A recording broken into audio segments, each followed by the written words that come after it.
Hare Hare, Hare Ram, Ram Ram, Hare Hare.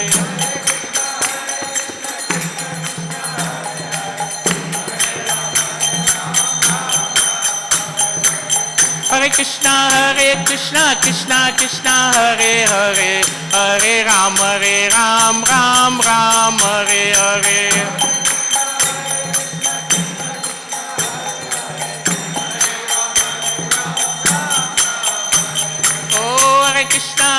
Krishna, Krishna Krishna, Hare Hare, Hare Ram, Ram Ram, Hare Hare.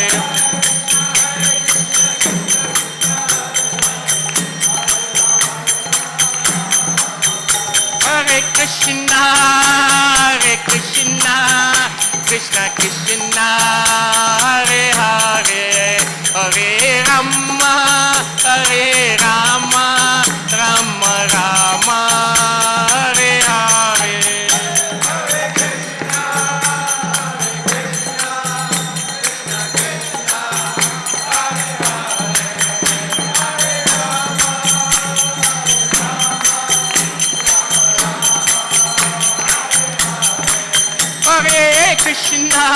Hare Krishna, Krishna Krishna, Hare Hare, Hare Rama, Rama Rama, Hare Hare.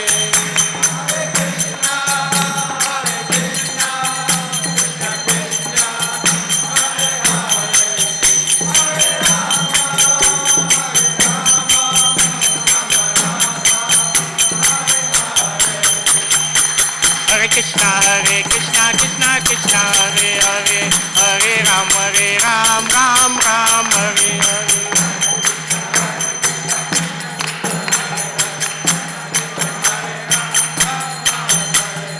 Hare Krishna, Krishna Krishna, Hare Hare, Hare Ram, Ram Hare Hare.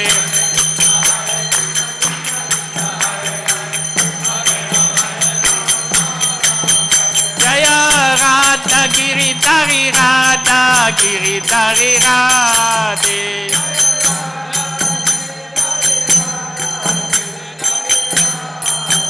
Jaya Giri Govardhan, Jaya Vrindavana Dham, Jaya Giri Govardhan, Jaya Vrindavana Dham.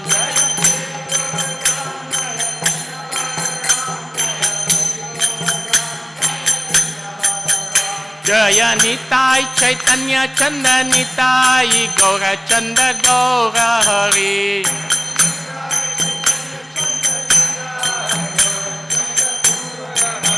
Jaya Radha Nila Madhav Radha Nila Madhav Radhe.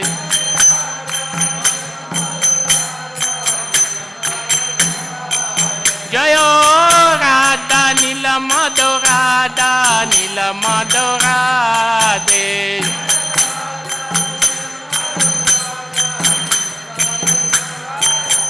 Nitai Gaura Hari Bol, Hari Bol, Hari Bol, Nitai Gaura Hari Bol.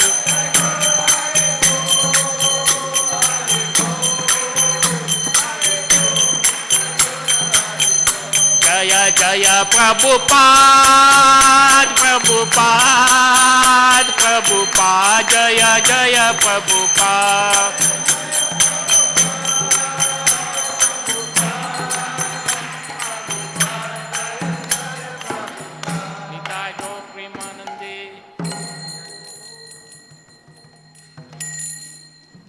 Jayom Vishnupad Paramahamsa Paribraja Kacharya Ashto Tadasata Sri Srimad His Divine Grace Abhay Charanaravinda Bhaktivedanta Swami Maharaj Srila Prabhupada Ki Jayom Vishnupad Paramahamsa Paribraja Kacharya Ashto Tadasata Sri Srimad His Divine Grace Srila Bhakti Siddhanta Saraswati Goswami Prabhupada Ki Ananta Koti Vaishnavrinda Ki Namacharya Srila Haridas Thakur Ki Prem se kaho Shri Krishna Chaitanya Prabhu Nityananda Shri Advaita Gadadhar Shivasadi Gaur Bhaktavrinda Ki Shri Shri Radha Krishna Gopa Gopinath Shyamakunda Radha Kunda Giri Govardhan Ki Shri Vrindavan Mathura Dham ki, Shri Navadvip Mayapur Dham ki, Shri Jagannath Puri Dham ki, Shri Ganga Mai ki, Yamuna Mai ki, Srimati Tulsi Maharani ki, Bhakti Devi ki, Juga Dharma Shri Harinam Sankirtan ki,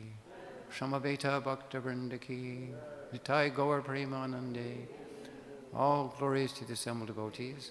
All glories to the assembled devotees. All glories to the assembled devotees. All glories to Sri Sri Guru and Gauranga.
Jaya Radha Madhava Kunja Bihari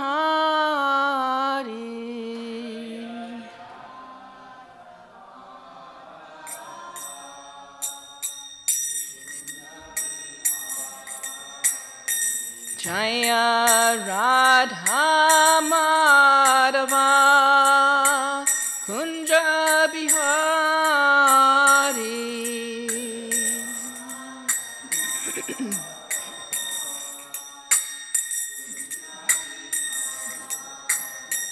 Jaya Gopi Chanavallabha Girivardhari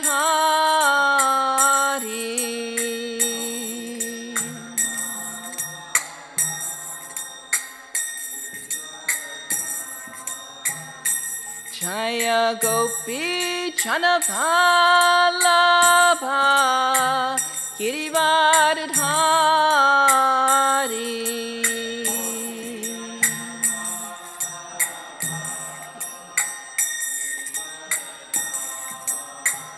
Yashodanandana Brajachana Ranjana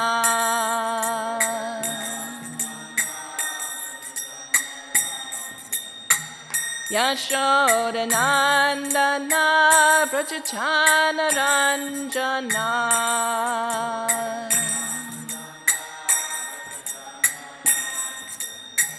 Yamuna Tira Vanachari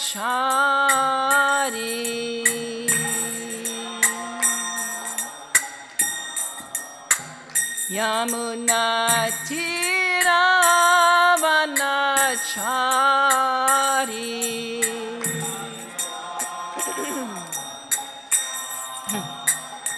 Jaya Radha Madhava Kunja Bihari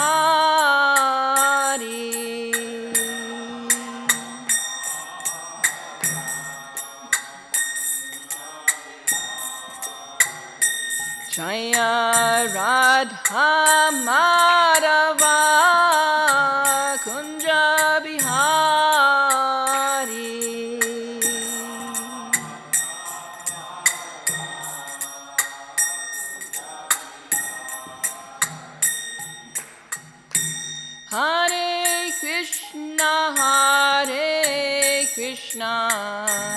Krishna Krishna Hare Hare Hare Rama Hare Rama Rama Rama Hare Hare.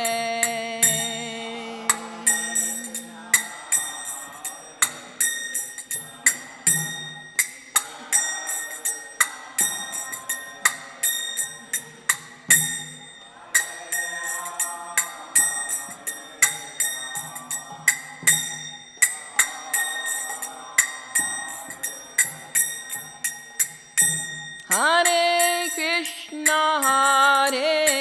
Krishna, Krishna Krishna, Hare Hare, Hare Rama, Rama Rama, Hare Hare.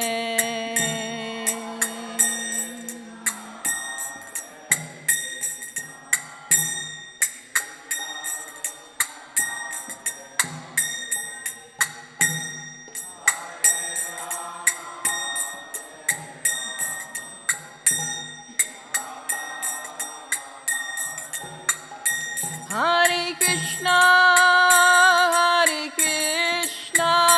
Krishna Krishna, Hare Hare, Hare Rama, Rama Rama, Hare Hare.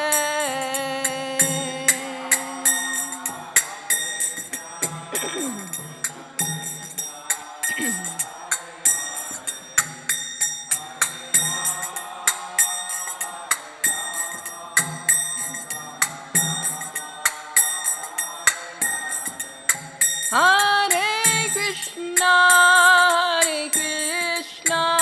Krishna Krishna, Hare Hare, Hare Rama, Rama Rama, Hare Hare.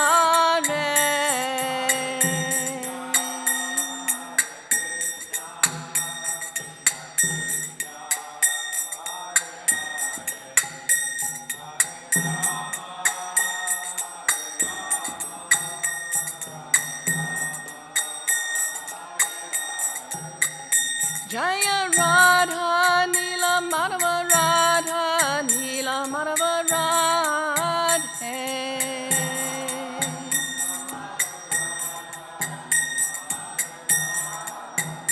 Jaya Jaya Prabhupada, Prabhupada, Jaya Jaya Prabhupada.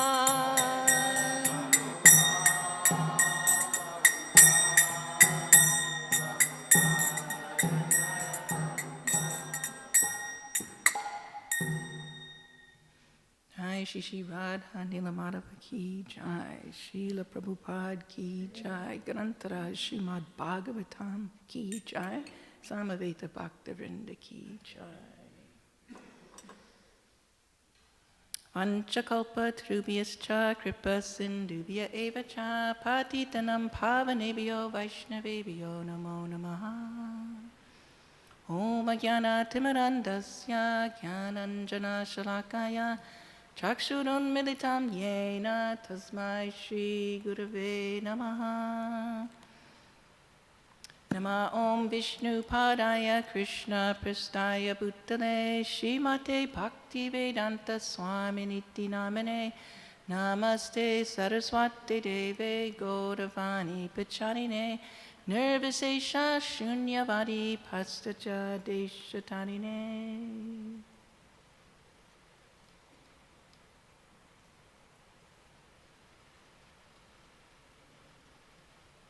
I don't need the light.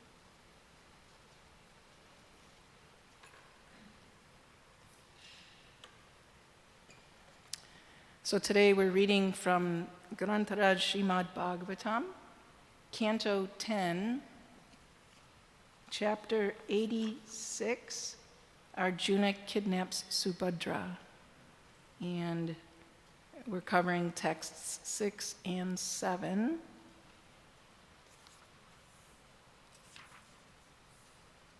And it looks like number 7 is on the board. So we'll chant that. Om Namo Bhagavate Vasudevaya.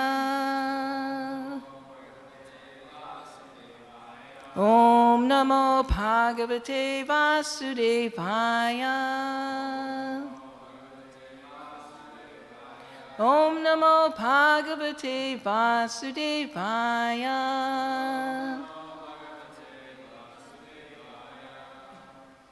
So this is text number 7. Please repeat.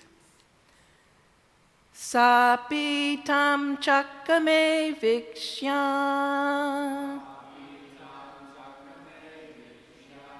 Sapitam chakame vikshya. Narinam hridayam gamam. Narinam hridayam gamam. Hasanti vriditapangi. Hasanti vriditapangi. Tanyasta hridayikshana. Tanyasta hridayikshana. Sapitam chakame vikshya. Narinam hridayam gamam. Hasanti vriditapangi. Tanyasta hridayikshana. Please chant.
Anybody else?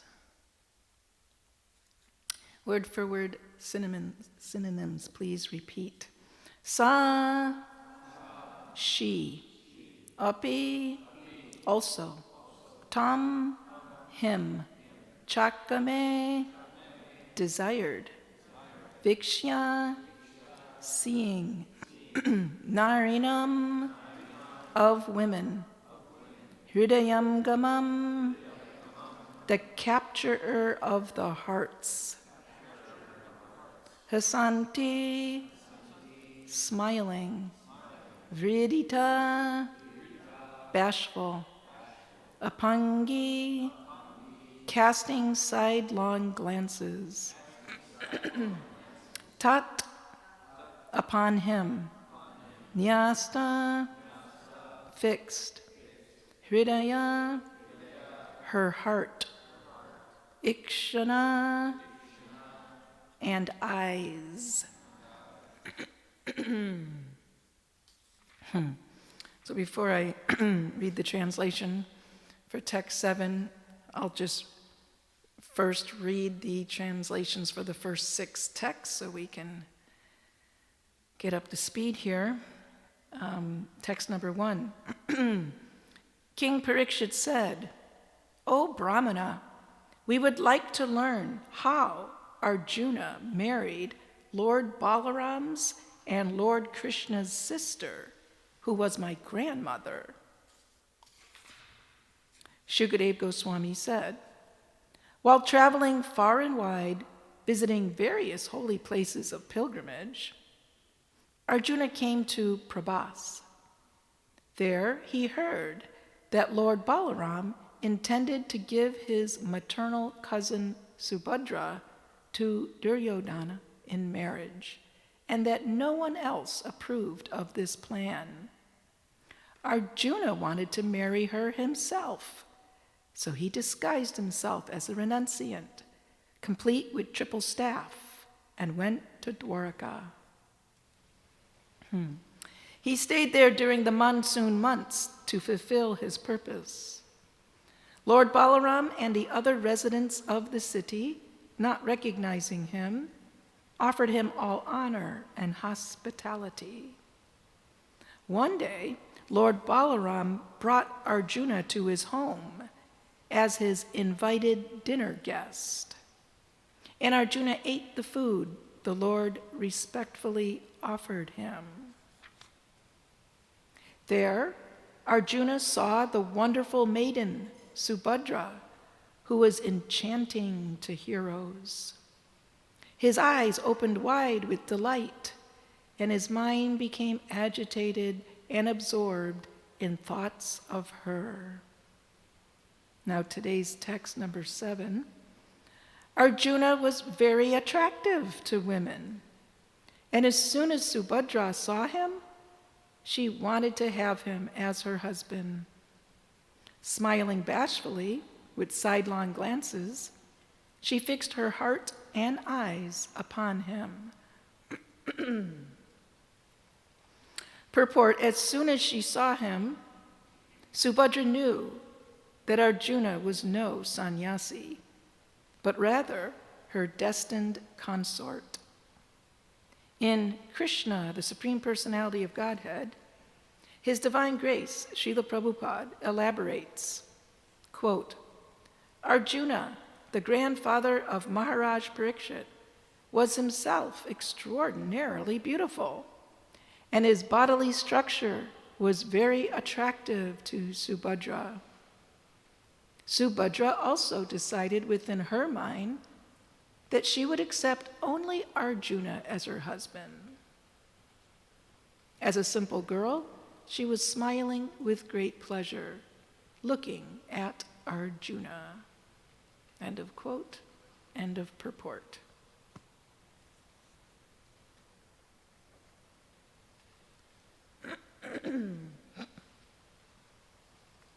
So here we are, reading about a love affair on this fine morning. One might wonder why we have gathered in this place of worship, which is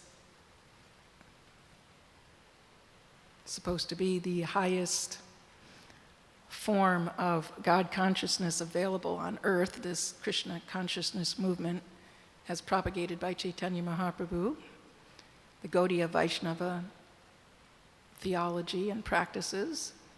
And we are spending our morning before breakfast hearing about a love affair of some warrior who is uncontrollably attracted to this beautiful unmarried girl named Subhadra, and he won't stop.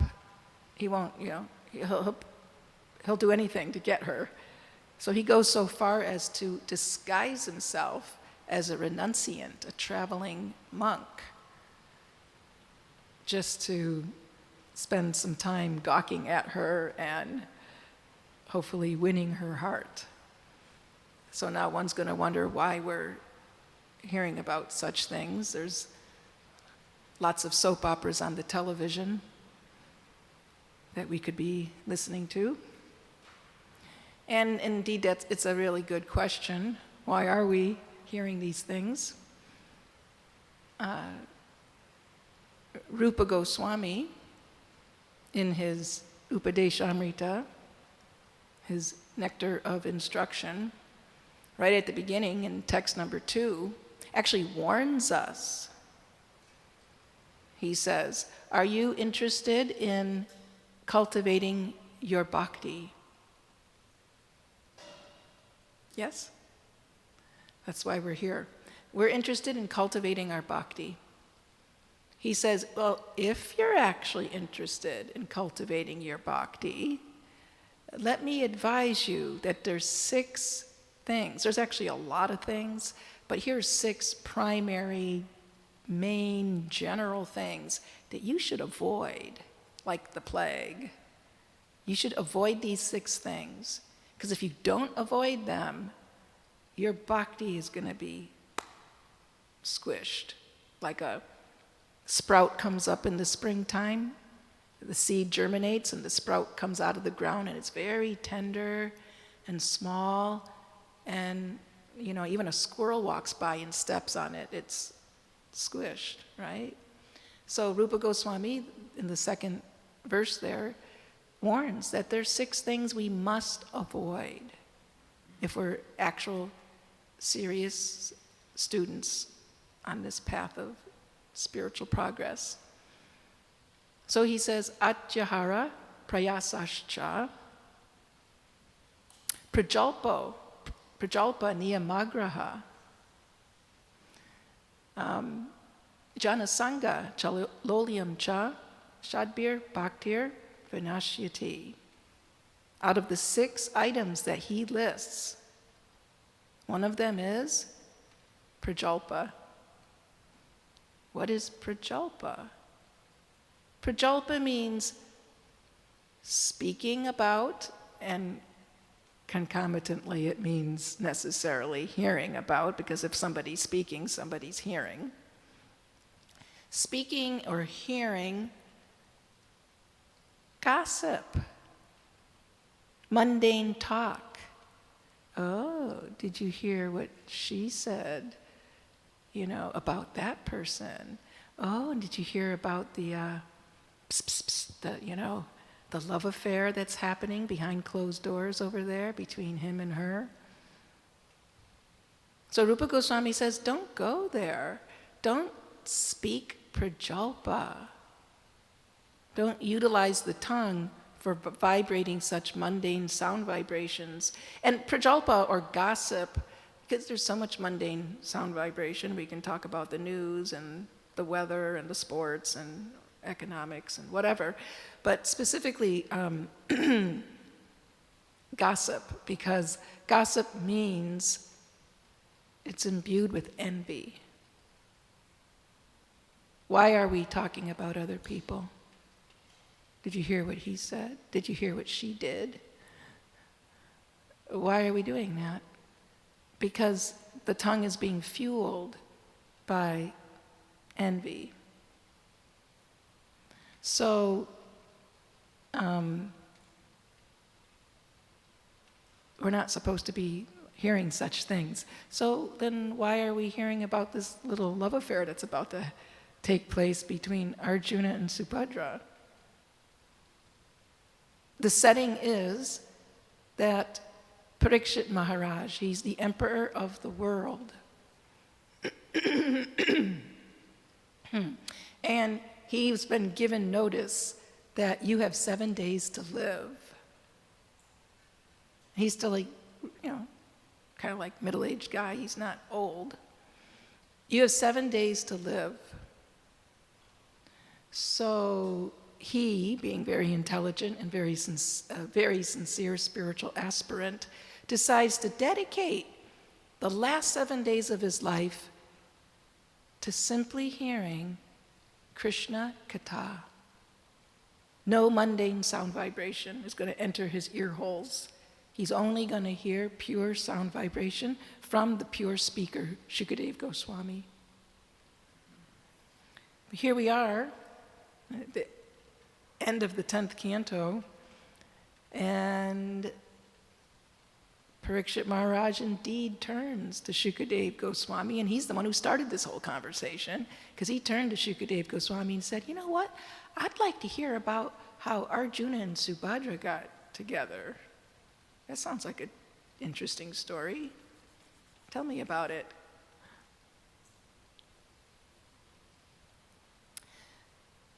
So are we to assume he's, failing the test there? On the 7th day, he's inquiring about mundane love affairs. So, although Rupa Goswami does indeed say that one should not hear prajalpa, the remedy for not hearing or speaking prajalpa is not to simply, put a lock on the tongue, strap it in. The actual remedy is to engage the tongue in higher topics. So Krishna himself indicates this in Bhagavad Gita, in chapter 2, text 59. Vishaya, do we know this verse? Vishaya, this is one of the top verses in Bhagavad Gita to memorize, just because it's so relevant to our life. Vishaya vinibartante niraharasya dehina rasovarjam rasopyasya param drishtva nivartate. There, Krishna tells Arjuna, Arjuna, you cannot ever, don't even try, you cannot give up attractions to lower tastes, lower subject matters. You can't just, see no evil, hear no evil, speak no evil. You can't just do that and just refrain and try to be like a stone. Rather, he says, the real way to give up attachment or attraction to lower subject matters is to gain attachment or attraction to param, higher subject matters. So you replace the lower subject matter with a higher subject matter. And higher in this case meaning above and beyond the 3 modes of material nature. Not just going, oh, well, the mode of goodness is higher than the mode of ignorance, so I think I'll hear about love affairs in the mode of goodness. No, here Krishna, when he says param, he means transcendental, higher.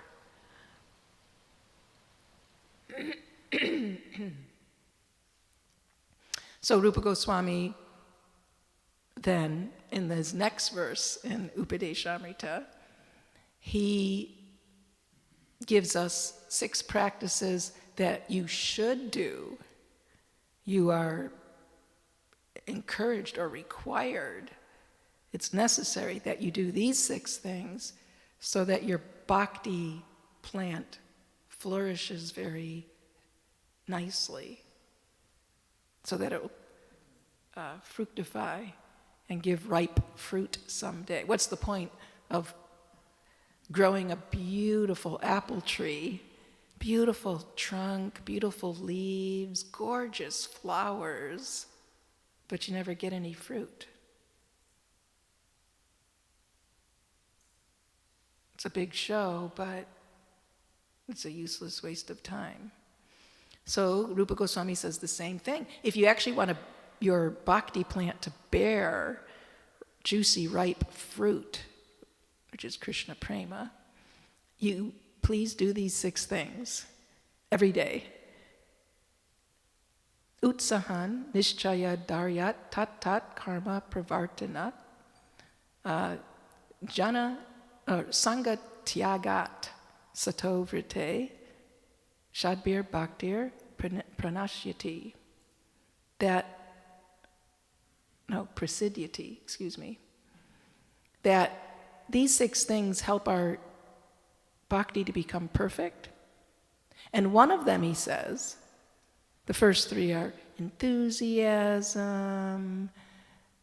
patience, confidence, and then tat karma pravartanat means following the regulative principles of devotional service. And here, it does not mean what we in Iskcon call the regulative principles, no illicit sex, no gambling, no meat eating, and no intoxication. That's not what Rupa Goswami is referring to as the regulative principles of devotional service. Rather, he's referring to the regulative principles of the 9 angas of bhakti: Shravanam, Kirtanam, Smaranam, Archanam, Bandhanam, like that. Hearing, chanting, remembering. So there's actual rules on how to hear and chant. You don't just hear and chant according to your own whim. There's actual prescribed methodology on how to hear and chant for it to be effective properly, in order for that hearing to cleanse the heart and ultimately bear fruit. So, generally, one is not advised to just go to the 10th canto of Srimad Bhagavatam and, read Krishna's Leela in 10th canto. Generally, one's advised to begin at the beginning of the first canto. So, in that first canto, see, we need to have faith in the process. If we don't have faith in the process, are you going to do it? What? Why are you here? Because you have some faith that there's something to this bhakti process, that I'll get up at 3:45 in the morning and be at the temple by 4:30, and could be doing a lot of other things at this time of the day, but somehow or other we're trying to have faith in the process. So in order to have faith in the process, we have to hear about the process, that it's not just some whimsical, man-made, untested hypothesis, but it's an actual time-proven scientific process on how hearing Srimad Bhagavatam guarantees the perfection of one's bhakti. So, I think I agree with Hanumat Prashaka Swami the other day, who said that, you're reading from the 10th canto. Perhaps it would be good, since you've got a lot of new bhaktas here, to go back to the beginning of the first canto and do the first canto thoroughly and the second canto thoroughly. And then when you're done with those 2 cantos, go back to the beginning of the first canto and do it thoroughly, and then second canto and do it thoroughly. I will second his suggestion there. So in the second chapter of the first canto, Sutta Goswami is speaking to the sages of Naimisharanya, who are very eager to hear, and that is their qualification, that they're eager to hear. And he explains the science. So in text number 16 of that chapter, he says, Shushusho Shradadhanasya Vasudeva Kataruchi Syan Mahat Sevaya Vipra Punya Tirtha Nishevanat. This is an extremely important verse in the Srimad Bhagavatam. We're going to look at 3 verses in the 1.2.16 through 18, and those are highly recommended verses for memorizing. If you just memorize those 3 verses and nothing more, you'll have the whole science of sadhana bhakti in your head. So there in the 16th verse, Jai Shishi Radha Nila Madhava. There in the 16th verse, it said that by rendering service to those devotees who are completely free of all vice. What does that mean? Completely free from all vice. It doesn't simply mean, okay, that person doesn't rob banks and smoke and drink and do murder and, all these crimes or something. Those are certainly very gross external vices. But more deeply and subtly, by rendering service to that devotee who is completely free from all vice, refers to that devotee whose heart has been completely purged of these 6 enemies of the mind, which are listed as kama, which means lust. Lust means desire separate from Krishna. Any material desire that's separate from the interest of Krishna. It's called kama, or lust. Then krodha, or anger. Anger is usually coming from frustration after disappointment. I got that thing, but it didn't satisfy me. So I've been a victim of false advertising. Oh, well, I'll just try it again. And then you try it again and again, and it doesn't work. And then you just go home and sing the blues, I can't get no satisfaction. Though I try and I try. So then third, lobha, or greed. That even I did get what I wanted, I'm not satisfied, I want more. And then moha, or illusion. That illusion is that, well, I am a product of matter, and therefore my happiness must come from satisfying the desires of this material body, that's made of matter. That's illusion. And then madha, or madness, means one will go to no end to get that sense gratification. They've gone mad for sense gratification because they're so convinced that that's where it's at. Even though it's a total failure, they will never, ever admit defeat. I will not put up the white flag. I'm in it till I'll fight to the death, right? And then matsarya, the 6th one, is envy. So, there in Srimad Bhagavatam, it said, by rendering service to those devotees that are completely free of all vice, great service is done. And by such service, you know what happens? Why should we serve a devotee who's free from all vice? They're not going to pay us. They don't even pay minimum wage. I'm sorry to inform you, but you're not even going to get minimum wage here. So why do we want to serve a devotee who's completely free from all vice? There's got to be something in it for me, right? I don't just do something for nothing. What's in it for me? If there's nothing in it for me, why should I do it? So here's what's in it for you. That by serving such a devotee, you, who currently don't really have such an interest in hearing Krishna Katha 24/7, you might do it as duty, because at the end they'll give you a free breakfast or something. But we don't really have a taste for hearing. It's a chore. But by serving that pure devotee who's completely free of all vice, one gains affinity for hearing the message of Godhead. I don't have any real affinity for hearing. But by serving that devotee who's completely free from all vice, I gain, like magic, that affinity. So how does that happen?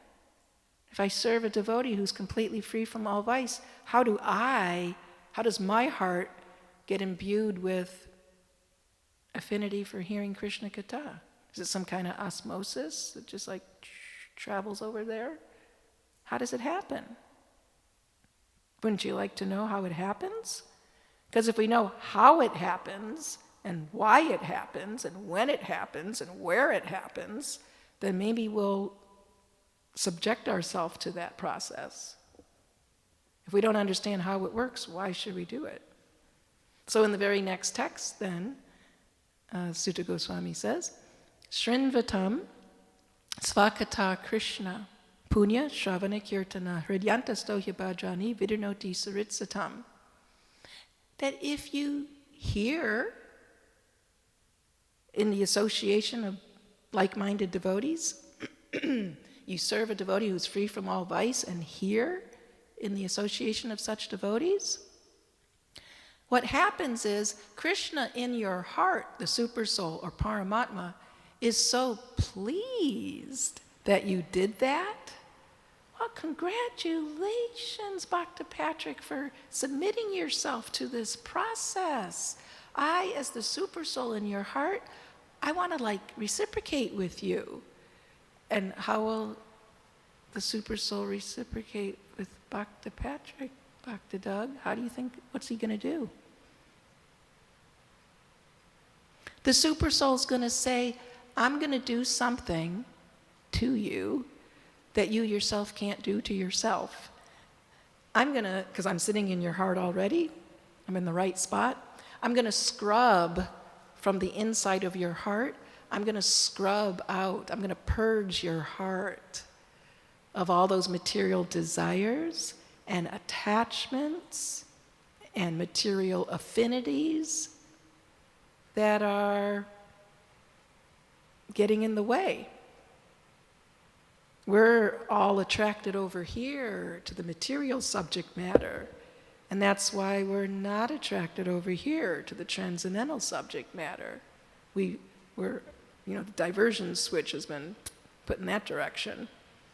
So Paramatma in the heart says, he just sat and listened to Bhagavatam for 45 minutes. I'm going to reciprocate by cleansing that heart of desires and attachments, what have you, so that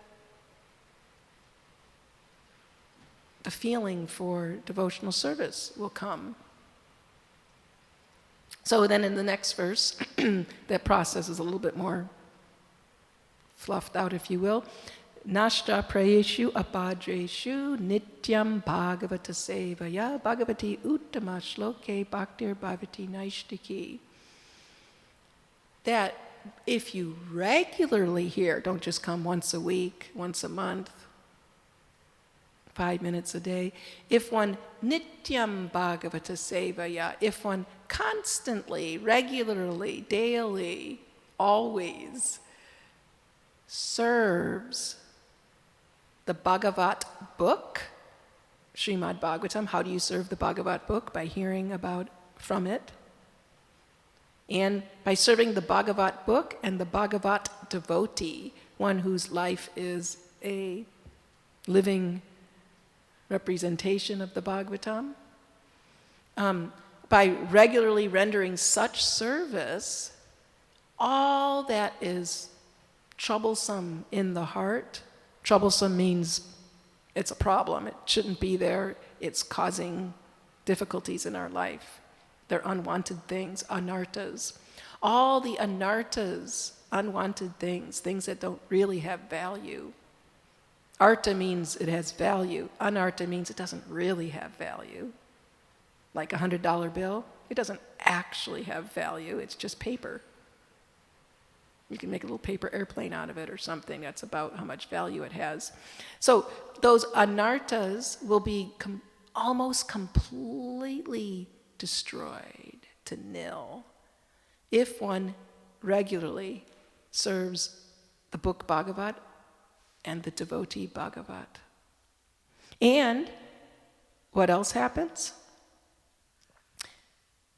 Loving devotional service to the Supreme Personality of Godhead manifests in the heart as an irrevocable fact, or irrevocable, whichever way you want to pronounce it.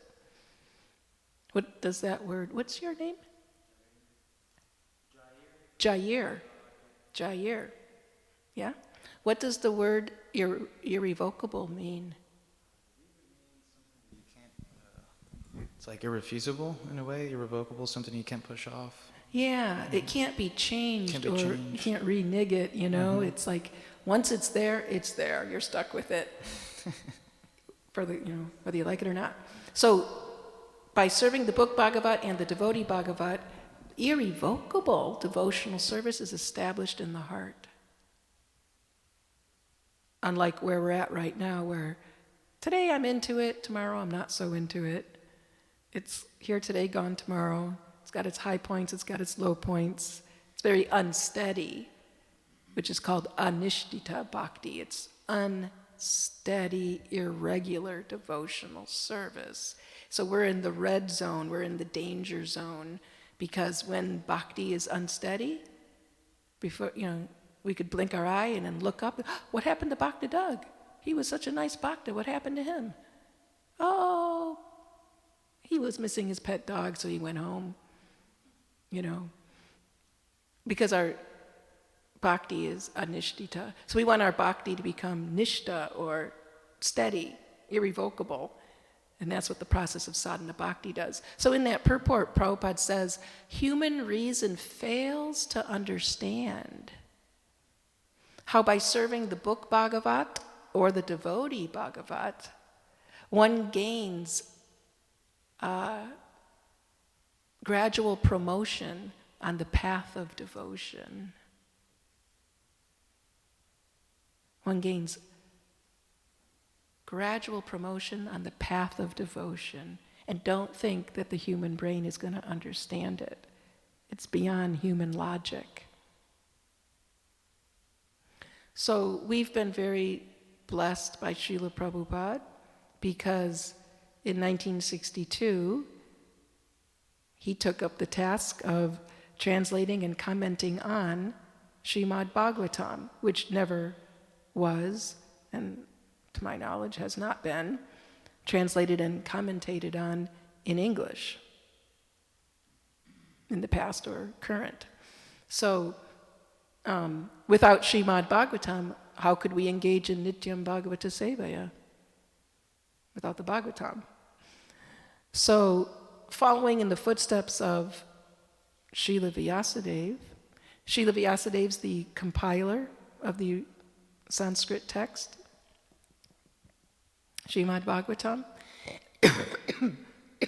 and he compiled it for a reason, not just because he's a literary person who likes to spend time writing.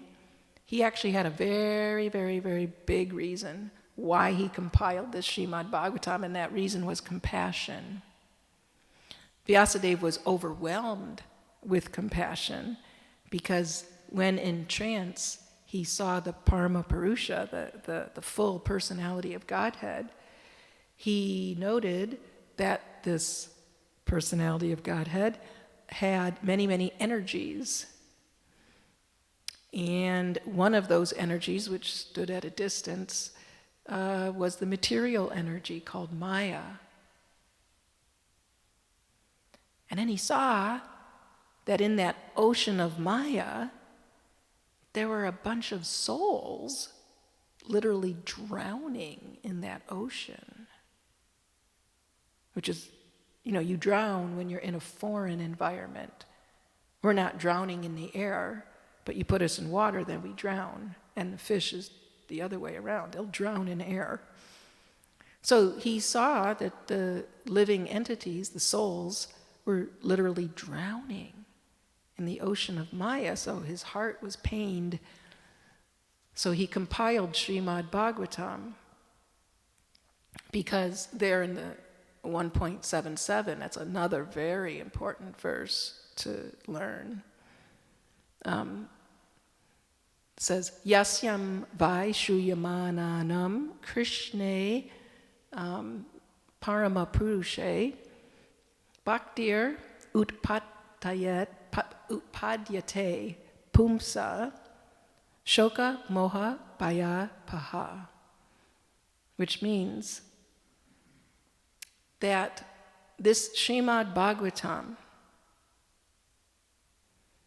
if it is properly heard, so this is resonating with those 3 verses we just cited from the 2nd chapter of the 1st canto, that if this Srimad Bhagavatam is properly heard, tat tat karma pravartana, means we engage in hearing and chanting according to the rules of how to hear and chant, not just haphazard, which means that you must hear attentively, which means we sit up straight and we don't fall asleep and we listen, and we hear from the proper person.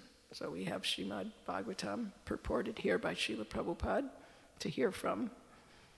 So there, if we hear properly Srimad Bhagavatam, then what happens? That the feeling for loving devotional service sprouts up at once within the heart, like instant germination. And what happens when that bhakti sprout pops up in the heart? 3 things are going to be annihilated in our life. 3 things that are humongous obstacles in our life. Shoka, which means lamentation. And moha, which means illusion. And bhaya, which means fearfulness. By simply hearing Bhagavatam properly, the feeling for loving devotional service will sprout up at once in the heart and extinguish lamentation, illusion, and fearfulness. Then one can proceed properly on the path of bhakti. You can't proceed properly if you're carrying unnecessary extra baggage, or you've got anchors holding you down, or you've got front winds that are blowing you backwards. So, back to our original verse here today in the Srimad Bhagavatam, 1086, 6 and 7. The student of the 10th canto should have already gone through 9 cantos, so that when they come to the 10th canto and start hearing the pastimes of Krishna and his intimate devotees, they will have proper understanding, and their mind will not conflate the leelas or pastimes of the 10th canto with the mundane facsimiles of those pastimes. One cannot read about the love affairs in the 10th canto and have their mind conflating it with mundane love affairs. So in his preface to Srimad Bhagavatam, Prabhupada was so merciful. He presented Srimad Bhagavatam in the exact same mood that Vyasadeva presented Srimad Bhagavatam, and that was out of pure compassion. He didn't have to do it. He was already an elderly man, perfect in his devotional service, sitting in Vrindavan, the best place in the universe. But out of compassion, he presented Srimad Bhagavatam for us in the Western world primarily, but through the whole world.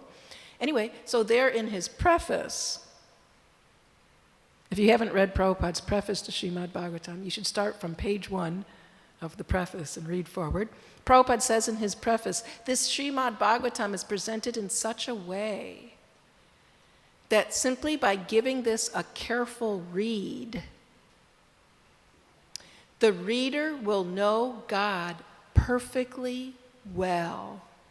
So much so that the reader will be able to defend themselves from the onslaught of atheists.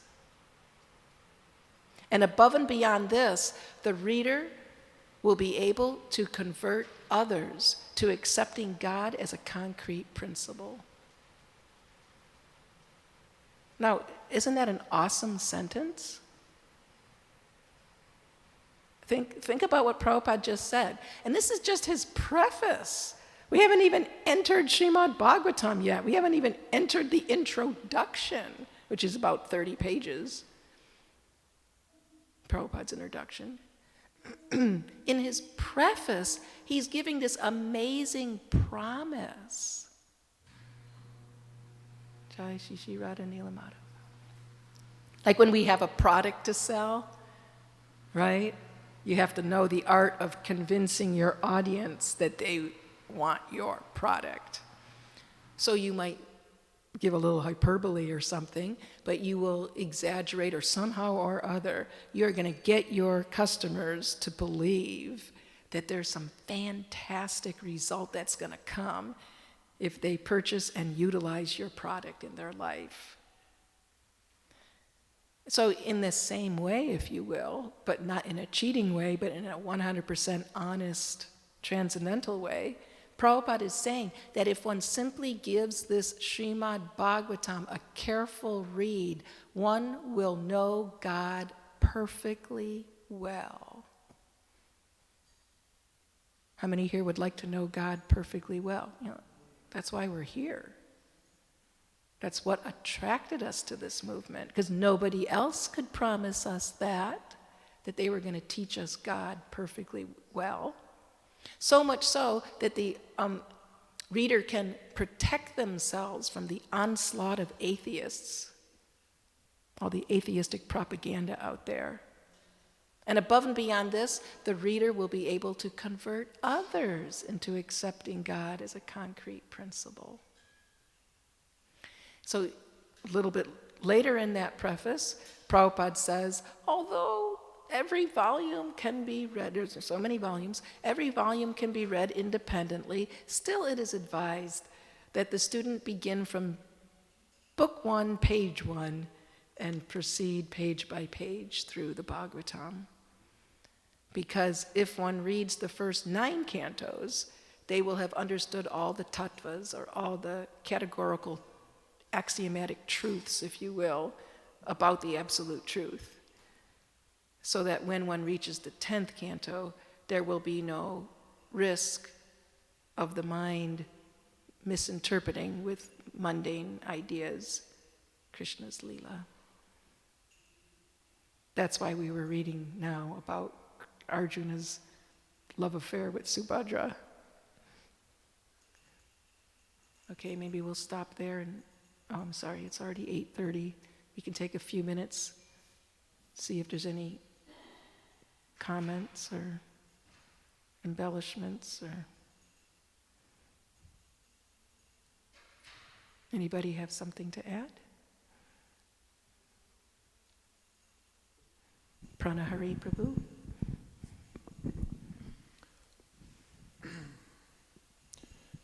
Thank you for a very nice class.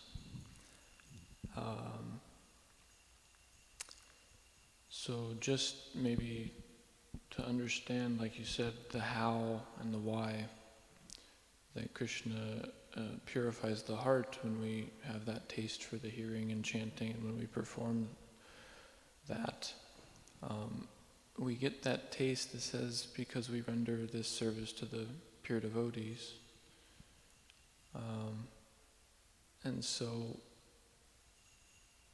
why is it that one gets this, Vasudeva Kata Ruchi? Why is it that one gets the taste for hearing about Krishna when one serves the pure devotee?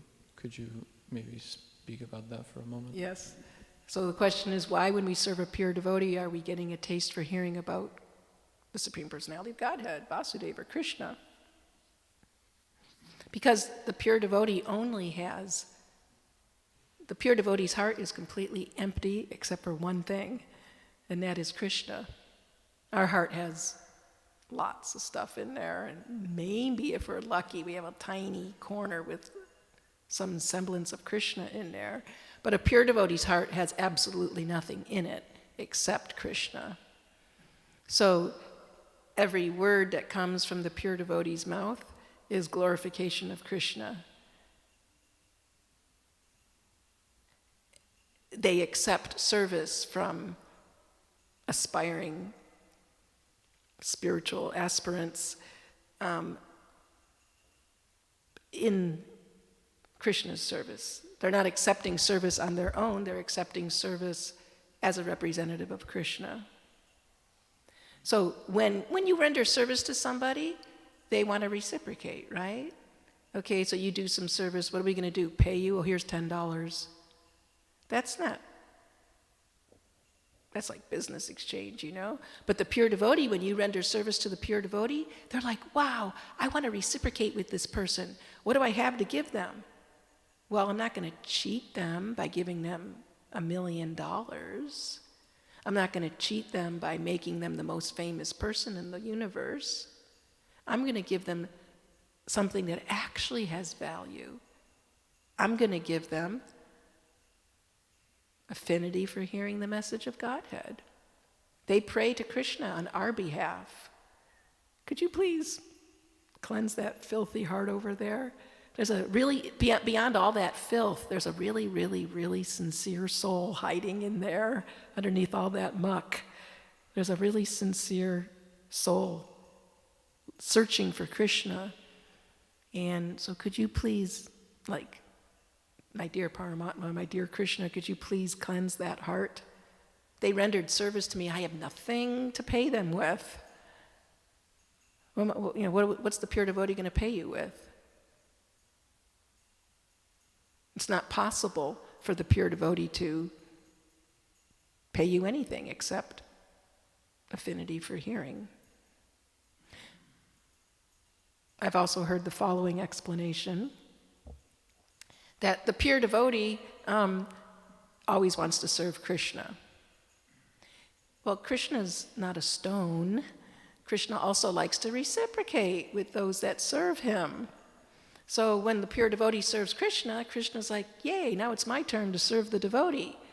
But the pure devotee says, no way, I'm not going to accept service from Krishna. I only serve Krishna. I don't accept service from Krishna. No way. It's a one-way street with the devotee, that relationship between the devotee and Krishna. The devotee makes it like just a one-way exchange. They don't accept service back from Krishna. So Krishna's like, wait a minute, I'm in debt here. I have to serve that pure devotee. So what happens is Krishna sees, oh, look at that bhakta over there, that fledgling little bhakta over there, and he or she is serving my pure devotee.